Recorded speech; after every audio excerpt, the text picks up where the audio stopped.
Quand on parle de mobilité, on pense transition écologique. C'est une énorme erreur. La priorité de la mobilité, c'est de la cohésion sociale.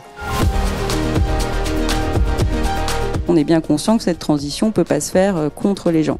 On donne l'impression un peu partout de courir après l'argent. D'autres priorités sont venues chambouler l'agenda du pacte vert. Comment financer la transition, et en particulier la transition en matière de mobilité? Ce sont les questions dont nous allons discuter aujourd'hui. Quand on réfléchit à la question de la mobilité, il faut absolument intégrer cette question de la géographie et de la densité. On manque d'offres.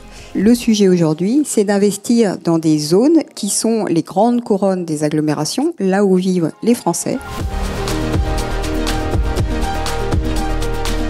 C'est la priorité de la mobilité, d'offrir, quand c'est possible, des solutions au bon coût, des alternatives qui permettent effectivement de faire la transition. On a des débats politiques sur finalement, on veut moins aller dans le Green Deal. On veut aller travailler la compétitivité. Mais c'est pas incompatible. Accélérer la transition, avec des supports financiers ou pas, nous donnera de la compétitivité, finalement.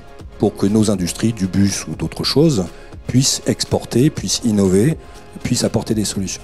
On a 2 ans pour négocier le prochain budget, le cadre financier pluriannuel de l'Union européenne. Et je dirais que maintenant, la balle est aussi un peu dans le camp des États membres. On ne peut pas être compétitif en Europe alors qu'on n'a pas d'énergie fossile sans décarboner et notre industrie et l'entièreté de notre économie.